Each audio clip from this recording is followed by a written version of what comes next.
Welcome to the Sunday Property Breakfast podcast, brought to you by Define Adrian Jones and your hosts, Adrian and Candice. Every Sunday at 10 a.m, there'll be a different property market topic discussed. And please don't forget, on the last Sunday of every month, join us on Facebook Live. If you haven't a clue what surveys and surveying is all about, if you are thinking of buying a property and wondering, oh golly, on some stage I'm going to have to get a survey done, if you're thinking of selling your house sometime soon and wondering what you can do to hopefully make your house survey proof, this is the podcast for you. Yes, today it's all about surveys, surveying, surveyors, and I have a great surveyor with me. I can say that very openly and honestly because Nick and his company Vospers have been working for us ever since we set the business up. So without further ado, Nick, welcome to the Sunday Property Breakfast. Well, good morning to you and to all the not viewers, listeners. Viewers, listeners, they could be viewing it actually on a Sunday morning, a wet Wednesday afternoon. The power of electronic media. So I'm told now. Yeah, we of course are both of an age. We were cutting edge in electronic media. Not. We're going to dig into the world of surveying, whatever that may bring about, which could be interesting because, as always, we think of questions, but I never like the answers because then I can respond. But probably just a good idea to outline why you're sat in my expert chair this week. Yes. Okay.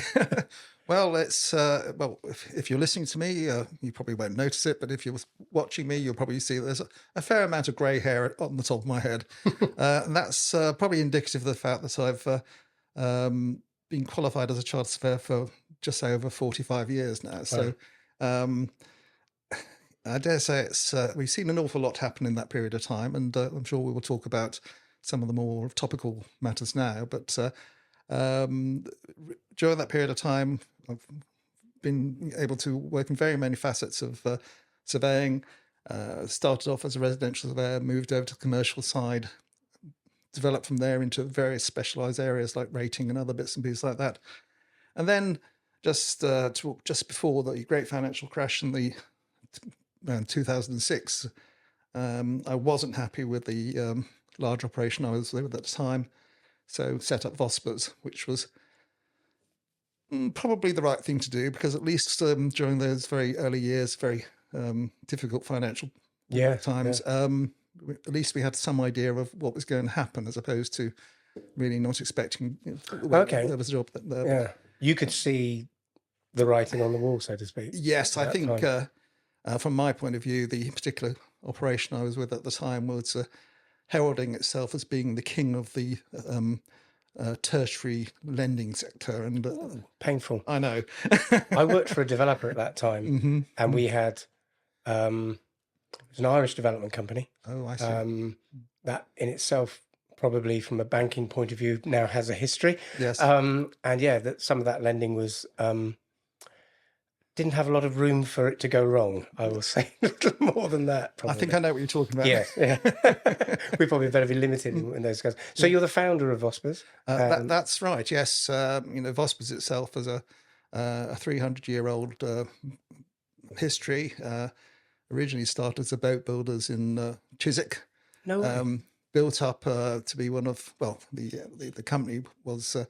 eventually bought it by British Aerospace, perhaps in the 1970s, something like that, I believe. But in 2006, British Aerospace decided to get rid of the name, and I happened to be reading the FT on that day, and I bought the name and thought, great, good opportunity, yes. A well-known, certainly Hampshire-based name to set up the business with. And here we are, just on 20 years on from there. Moving forward quite well. We've acquired other businesses since then. We're part of the Goldman Sachs 10,000 small businesses expansion scheme. And one way or another, we're sort of trying to make it work as best we can. And you yourself, only found out earlier today, are actually an expert witness now. My dad did a similar thing within the fire brigade, actually. Oh, really? In his semi-retirement, he became an expert witness. And you're doing the same thing now on... Yes, I think I got, about 6 years ago, I sort of undertook barrister training to move into that sphere of operation. And very, very interesting.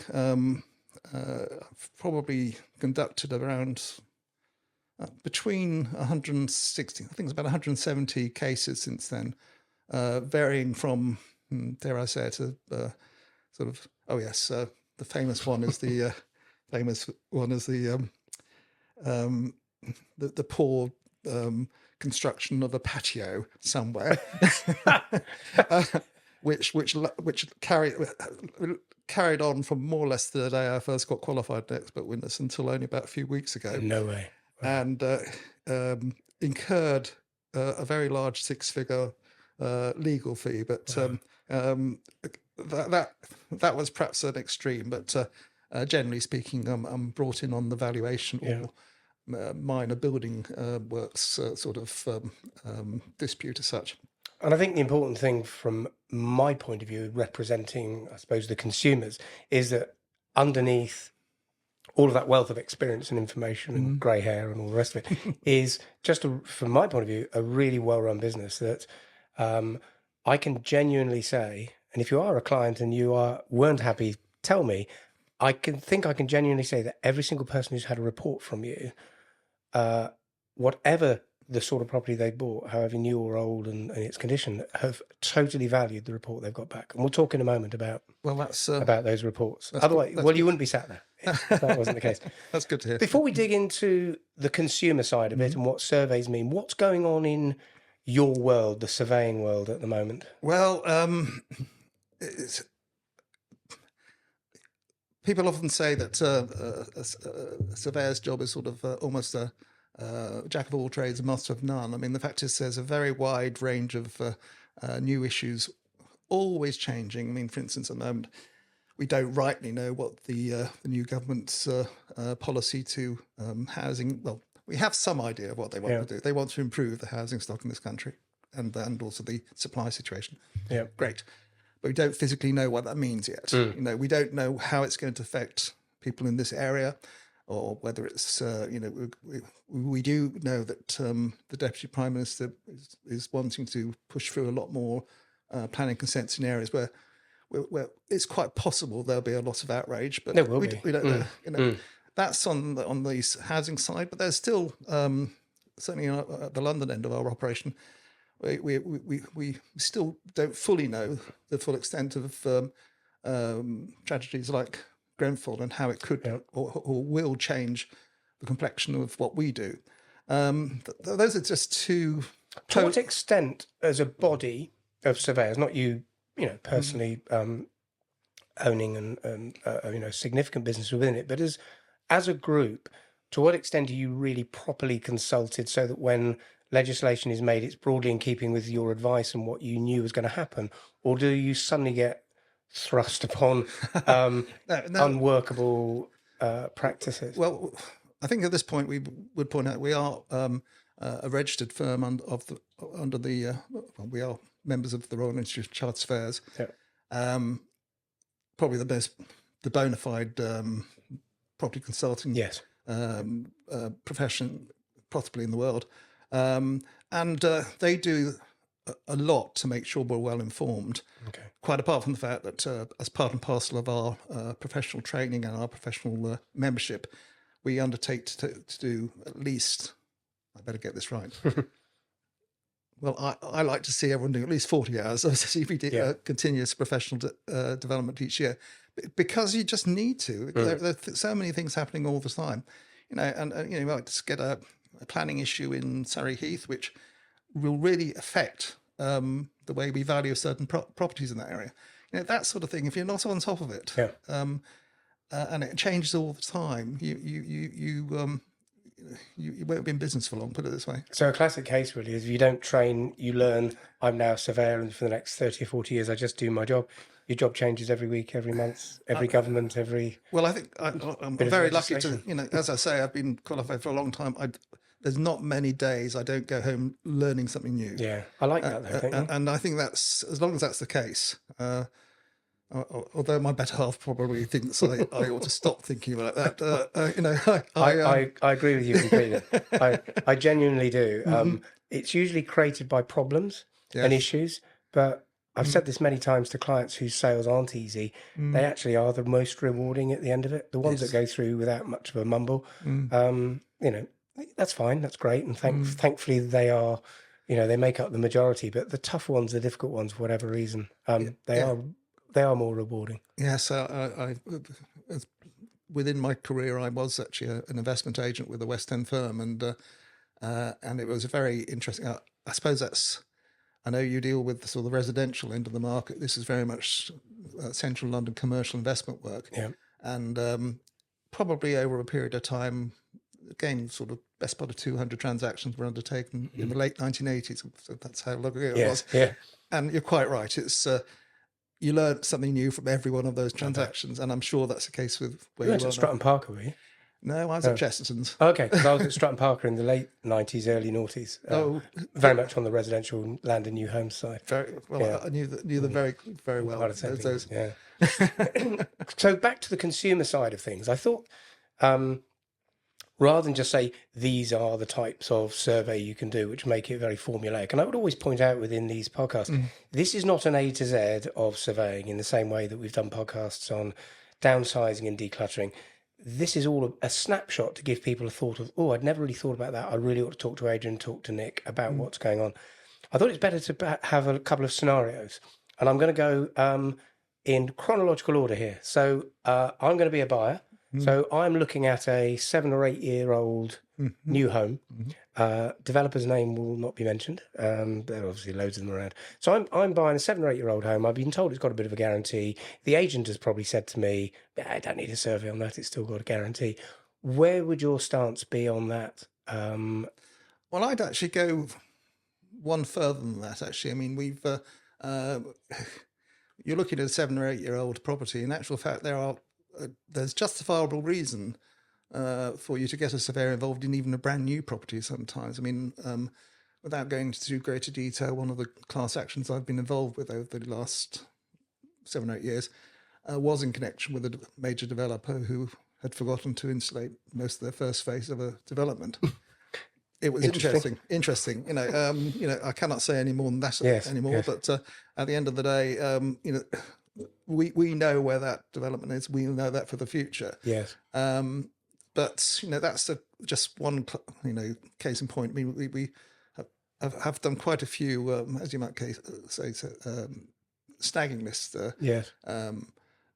Probably sometimes is that where you would see, and again, I don't want to quote fees here and everything, but in the scheme of how much you're paying for this property, which is for most people their biggest single investment, the roof over their family's head.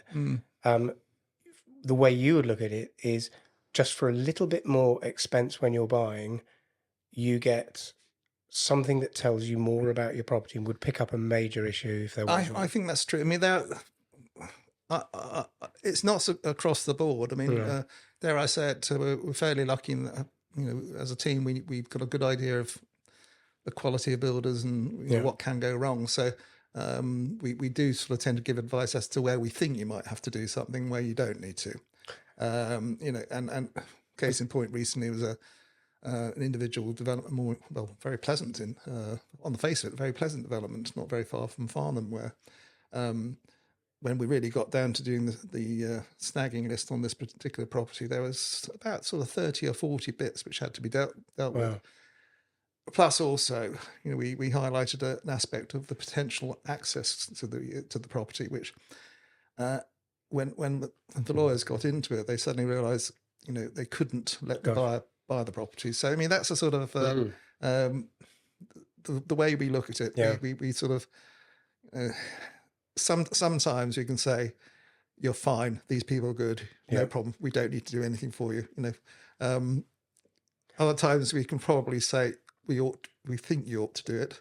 And with your local knowledge, without saying that you've got a complete encyclopedic knowledge of every development, if we came to you with a 7-year-old house on that particular development, you'd probably instinctively know there's been a few issues there. I think we really should your buyer should do a survey on that one. Or, to be honest, Adrian, we've had a look at a couple of those and they've been absolutely fine. Probably not quite so critical in this instance. Very, very much so. I mean, that's, yes, can't think of anything off the top of my head, but but that we, could be we do have a pretty good idea of what are the running sources, you might say. So the next category I'd say is probably sort of 10 years to 50 years, Yes. which scarily takes in a property in the 1980s. Is it 80s? No, 70s. It takes a property in the 70s, which is pretty scary. Most people would consider that to be modern. Yes, I know. What would you... Well, actually, I might just say I've had quite a few young surveyors coming through the business over the last few years, and I was always shocked and stunned to find that one individual turning around to me and saying that a 1985 built property was old, wasn't it? Yeah. And Well, I looked at one the other day, 1930s house. I'm thinking that is nearly 100 years old. Yes, I know. And yet in a lot of buyers' eyes of my age, they would still tend to think of that as relatively modern, because a lot of the first houses they were buying would have been old Edwardian and Victorian houses. Yes. So in that sort of 70s to noughties sort of group, what would be your typical survey that you would be suggesting for a buyer in those circumstances? Well, if there was nothing unusual about the property. Yes, I mean, I think on that sort of property is generally satisfied by what we call a level 2 survey, which we try to sort of make them as comprehensive as we can. I mean, we are aware of some of the big brands who almost work on a sort of standard paragraph only operation, and we're not absolutely certain that gets the client what they really need.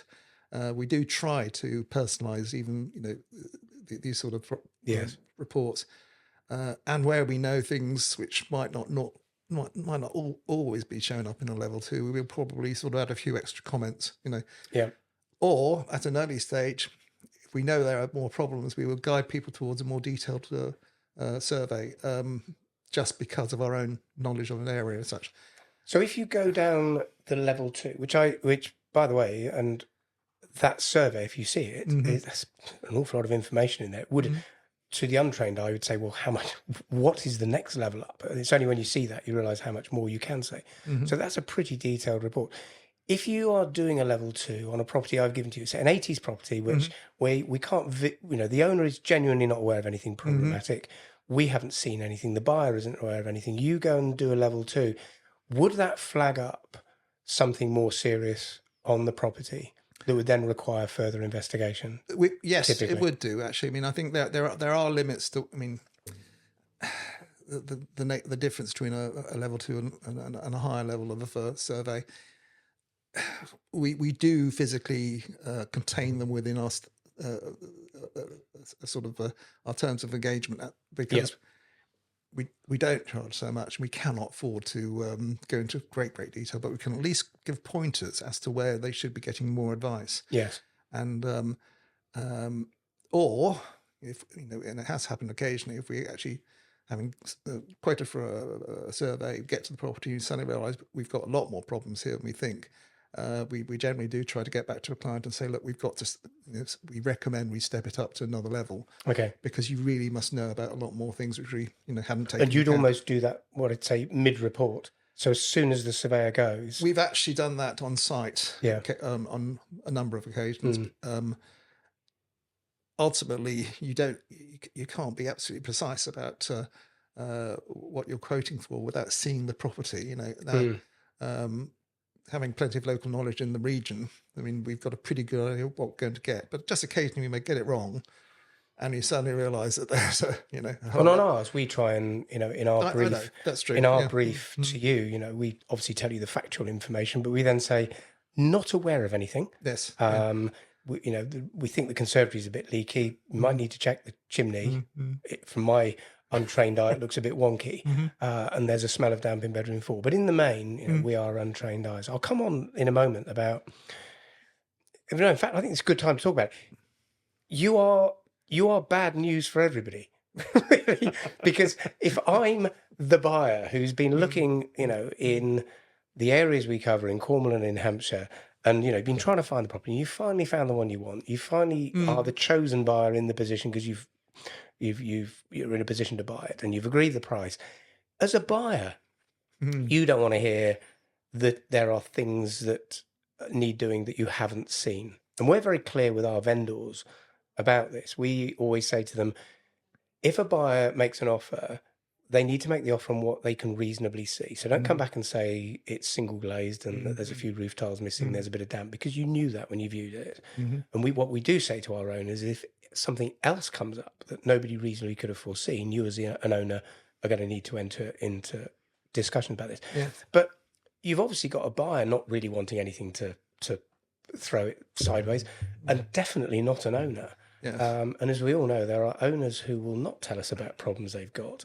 I think we do dig down personally as a business because you cannot brush it under the carpet. Yes. Even a cash buyer, in fact, a cash buyer is even more likely probably to engage you. These things don't go away. So if there is a structural issue, a damp issue, or whatever issue, Yeah. it will come out. May not have come out on the first viewing or the second viewing, may not even be their mate who walked around with them, but I guarantee you when the surveyor goes around, this will come out. And as an owner, you're going to have to tackle it. But it's not an easy position for you to be in. Nobody really, in a way, I know. you're not bringing any good news. I am, by the way, going to sugarcoat this, though, because there is a very, very good reason why a buyer should have a survey in longer term, but we'll come on to that in a moment. I think the point is this, that, I mean, there's 2 points I'd make there. Firstly is it's, I don't know about you, but whenever you buy something, it's always buyer beware in my view. And I think... That's because you're a surveyor, these. Well, certainly within the business, I mean, someone's going to turn around to me after this and they say, "You never said that before to me." But in any case, it is a question of, I think, even if we're only going to reaffirm a client's own view, and I have to admit, in an area like this, or the area we sort of operate in, we have an awful lot of second and third time buyers coming through the system. So they, a lot of people really know what they're doing when they're buying a property. Yes. So generally speaking, an awful lot of what we say to people is just reaffirming what they already know, but they want sort of an objective third party. Just occasionally there'll be an odd, not nasty, but an unusual situation rises up. I mean, that's I think important that people know that. And the second point I was going to say is that it is fair to say, it's very true, working with yourselves, that we very rarely have too many unusual situations arise. But that doesn't go for every agent. And, and I'm not sort of pointing any figure anywhere, but you get there's a huge variety of quality of agents. Not so, I'll be killed. Any listeners, take note of this. There's a huge. I'm going to quote this on our website. I think there is a huge difference in the quality of agent. Although I have to say, within the areas we deal with, generally most of them are. They're all absolutely fine and very professional. Yes, I will edit that bit out. But I know what you're saying. You will get. This comes back to the pushing under the carpet and you only being bad news for everybody involved. I know for a fact, dealing with other properties within a chain, that there are agents who are just, a wing and a prayer, hoping that firstly, hoping that a survey doesn't get done. Yes. And you think, it's eventually going to get done, probably. It's always been, I mean, back in the 1990s, I was heavily involved with the home inspection pack, with, when I think Gordon Brown's government was wanting to include... Remind me, I'd like to come on to that at the end, by the way. Yes, well, it is fair to... I mean, even then, I would just remember sort of heralding the need for having a proper inspection at an early stage, because, the old adage was you probably knew more about your car than you would know about your house. At least you'd have a logbook, a service statement, that sort of thing. A lot of people were buying houses then without any of that, and now the need to have a better idea of how the house is put together and where the weaknesses could be. I've always been one to sort of support that. Yeah. Okay, it would be great for surveyors to be able to do a survey of every property, but the truth of the matter is, it just means that everyone's got a very much better idea of what they're buying and what they're putting themselves into. Yeah. Couldn't agree with you more. And I said we'll come back to that. I think it's the apt time to talk about it. We do home selling workshops. Oh yes, where we talk about all the things that a homeowner can do to prepare to come to the market, usually with the idea of somebody who's a few months ahead of that, so they can actually do the things that are not just repaint, but actually, if there are significant things to deal with, because everything you attend to and deal with and pay for, you'll get a reward multiple times when you come to selling your property. And one of the things that I know colleagues from in America do is they do get the pre-surveys and done, because the market there is very different. And I just think it would be such a useful thing in this country to do. Well, yes. I mean, and we don't even have to go that far. I mean, in Scotland, it's a completely different way of doing things. I mean, okay, you don't physically have the selling pack, but you do have a requirement to get your survey done before you make an offer. And so once the offer is made, then it's binding. In fact, and the important thing with that, to me, is that you have this government-regulated surveying company who does them. Doesn't stop a buyer getting their own, dare I say it, more skilled, experienced personal surveyor in to get the report on that property for them, but it just sets that property at a different I mean, I level. think the in terms of buying it. There are set, thinking back to what happened in the 1990s. The bottom line was that there wasn't enough, there weren't enough qualified people in the market to actually service the sector. Is that why it failed? I believe it was. I mean, the fact is, I can believe that, because we're having problems now, sort of finding. So if it was introduced in the next year or so, there'd be a similar issue. I think there'd be a problem. I think, as an aside, I think this is, I'm not going off on a political tangent, but I probably am. Small p. If the last time we had 1.5 million houses built in a year, which is obviously what the political 1.5 in 5, so 300,000 a year is that what I'm saying? That's Labour's target, which is actually pretty much matches the Conservative target, but nobody's ever got near it for. Well, the thing is, I mean, I seem to recall. I mean, I thought it was a lot more than that in any case, but I think I'm right. I think in the 5-year expected term, they're going to try and build 1.5 million. Right. But Okay. I don't think we've built 200. Don't quote me on this, anybody from the NHBC or whatever, but I don't think we've built more than 200,000 for a long, long time, let alone 300,000 in 1 year. Well, yeah. I mean, I'm just reflecting back on the last time anything like that sort of volume was done, and that was mainly in the 1970s. Yeah. And it's coming back to your sort of age of property. I mean, 70s buildings are a mine of information. Would you say not the greatest housing stock in the country? Some very good, but others not. Yeah. And it's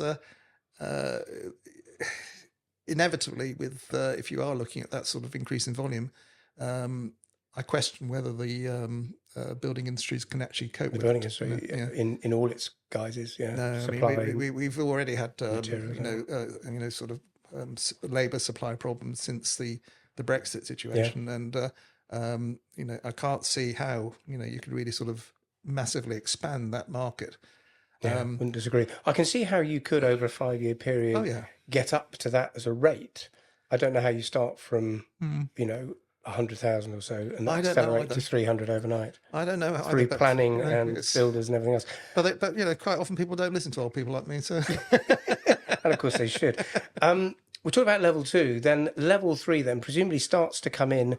The older things become, or the more dilapidated grade listings. We probably a little. I mean, we tend to sort of suggest going down that line when we are getting to the point where we've had extensions put on even quite modern buildings. Interesting. Because wherever there is significant structural changes, that's when we would start saying we want to be able, we'd like to be able to advise a bit more about that, just to see.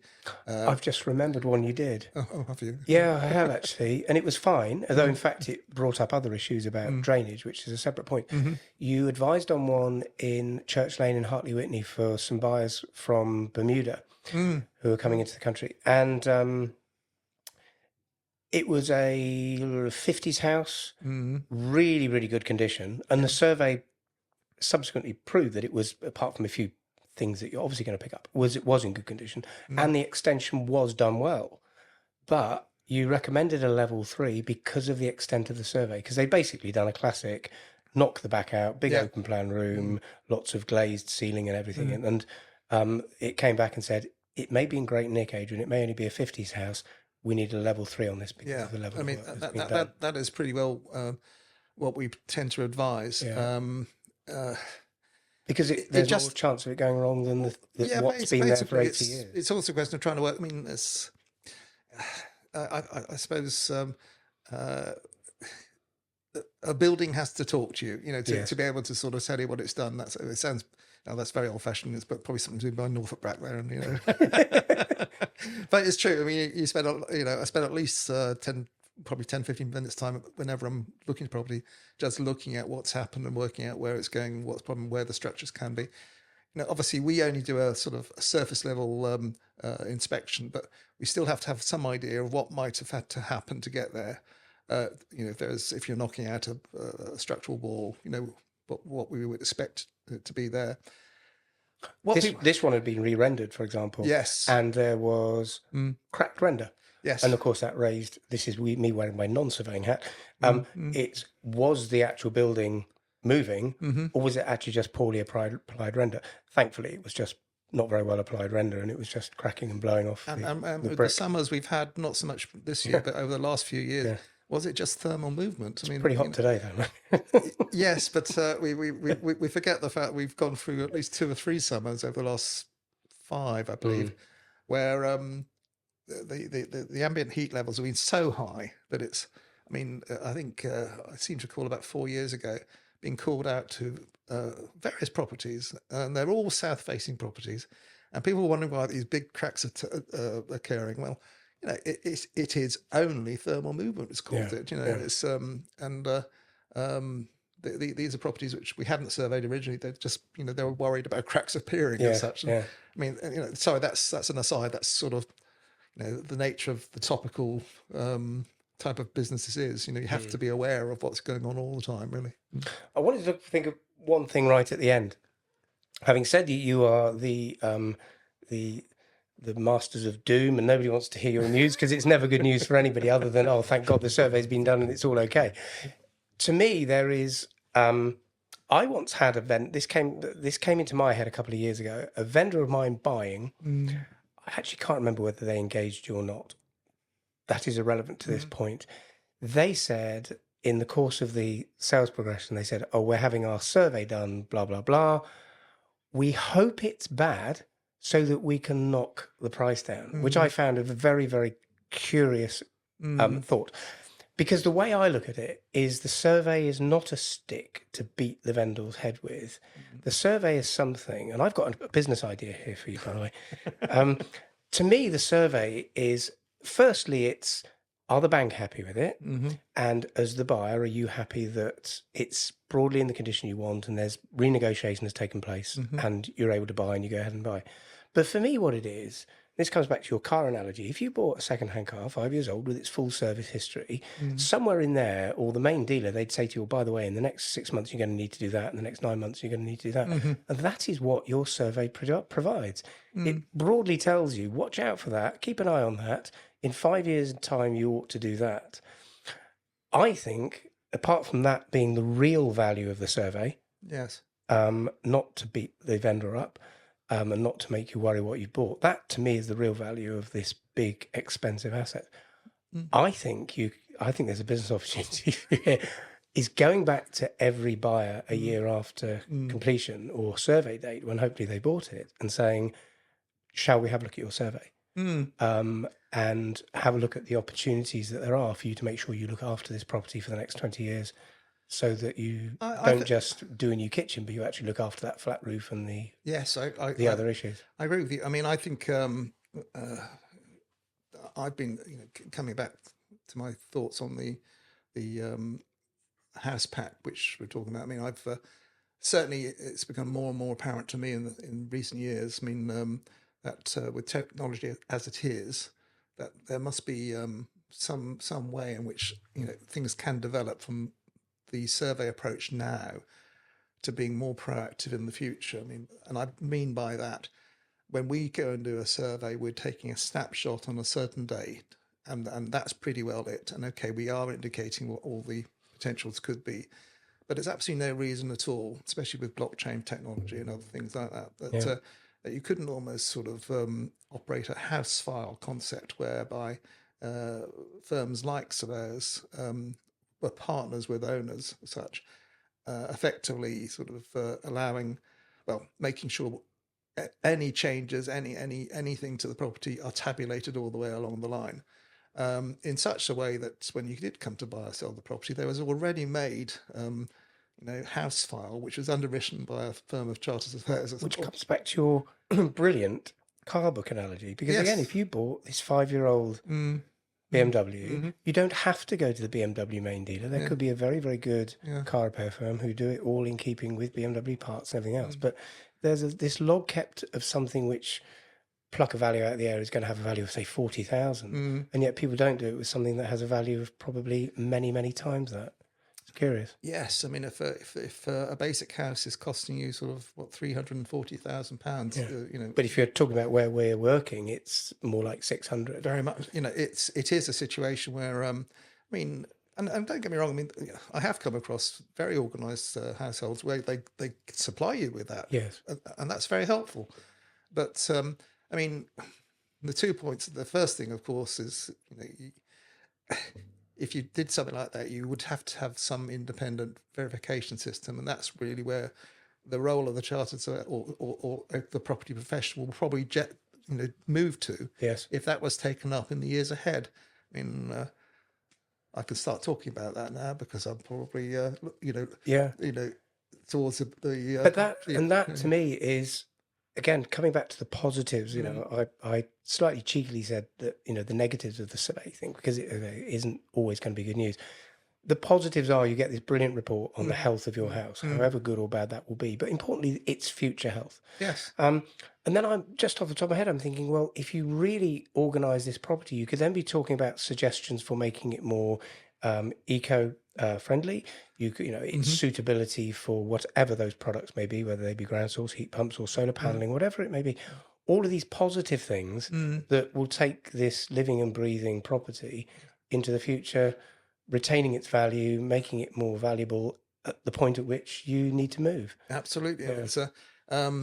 We could set up a future business here, I think. Too old to do that.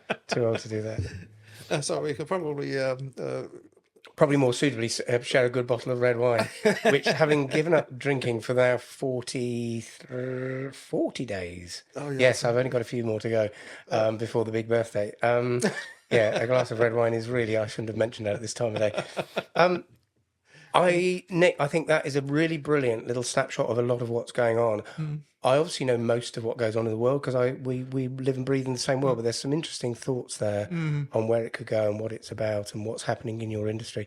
As always with these podcasts, it's to stimulate thought, and I hope that we've just touched on a few subjects that have informed you and have made you think, oh, I really ought to get in touch with Adrian or Nick on that. Thank you for watching, listening to the Sunday Property Breakfast. Thank you again for your company, Nick. We'll be back again soon, and thank you again. Bye for now. Thanks for listening to the Sunday Property Breakfast podcast. We hope you've enjoyed this week's episode.